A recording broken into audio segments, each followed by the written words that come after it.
I'm Lisa London, and I want to say thank you to Book Junkie for inviting me as a guest author. I love your blog. I think you guys have amazing book recommendations, so I'm so honored to be here today. So thank you. How would you describe your style of writing to someone that has never read your work? So just to be clear, there are two very different and very distinct writing styles you'll find in my books, and one is my erotica short stories, and that really came because I tried to write sex scenes in my normal books and they kind of sounded almost like porn, and so I actually enjoy writing those. They're really short stories, they're quickies, and those are very different than the other books like How to Date When You're Dead and A Girl's Guide to Lying, which are really more my personality. They're kind of snarky, they're funny, they're lighthearted, and honestly, if you were to hang out with me and we were to go to lunch or do anything else, that's kind of what you'll get. That's just normal, natural me. What are some of your writing/publishing goals this year? I have two big goals for 2017, and the first is publishing. I have a pretty aggressive calendar where I am putting out a new book every month, whether that is an erotica short story or one of my chick lit novels or a nonfiction book for authors. And you'll see those on my website too. Those are called quickies. And the second big goal I have for 2017 is to create a community of romance authors. So for years and years, I was the vice president for the chick lit chapter for the Romance Writers of America. And then that morphed into the Contemporary Romance Writers. And honestly, the best part was just connecting with other romance writers, and I put on the parties every year at the conferences, so I just love bringing people together, and with agents and editors or anybody else and other types of vendors. So I think this the Romance Roadmap is what I'm calling it, and that's going to focus more on indie authors and what they need. Do you feel that writing is an ingrained process or just something that flows naturally for you?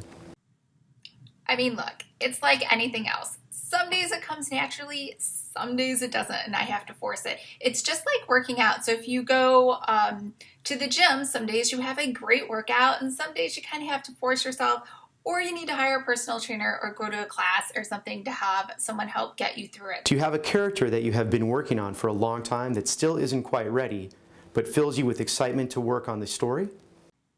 I do. So I love the idea of a criminal bad boy with a heart of gold, right? So whether he was an assassin or an art thief or just some other person who's breaking the law, a drug dealer or whatever, but at the heart of everything, he's still like a good guy and he's trying to redeem himself and turn himself around. So, that's kind of my next character. And also when I grew up, my dad raced cars, and he was a car mechanic, and factory mechanic. My dad is blue collar all the way. And so we were always around racetracks and cars and car shops. And so this guy is named Cole, and it's a little bit like White Collar meets Gone in 60 Seconds. So he is a former car thief, and he is trying to redeem himself. And the only job he can get, because he obviously has a record, is car recovery, and trying to get expensive cars back from people who used to steal them, and those people would be his old crew. So that is the next book that is coming out. So really excited about that. If you can spend 1 week with 5 fictional characters, who would they be? 5 is a lot, and I'm not even sure all of my fictional characters would mix together. I think my number one character that I would want to spend the week with is Buffy.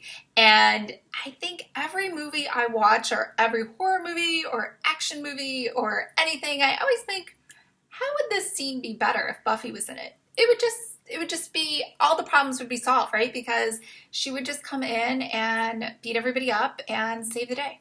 So I only need one, and it would be her. Where would you spend 1 full year if you can go anywhere? What would you do with this time? I want to say New York, but I live there. So I'm going to say traveling around the world. If you could get one of those all access passes. I think Cathay Pacific used to sell one for Asia, and you just get a ticket and then you can hop on a plane and get on and off anytime you want. And I know that defeats the purpose of this question, but that's where I would go if I wasn't in New York. And what would I be doing? I would probably take my laptop and a DSLR so I could record things and work on writing my books for you. Can you share your next creative project or projects? If yes, can you give a few details? 2 books coming out next month. One is an erotica short story. It's in the Daddy-Daughter series. And then I also have a book for authors called Vlogging, because I think video is so important, and so many people are just either not doing it or they're doing it kind of wrong. So just to have a book on that.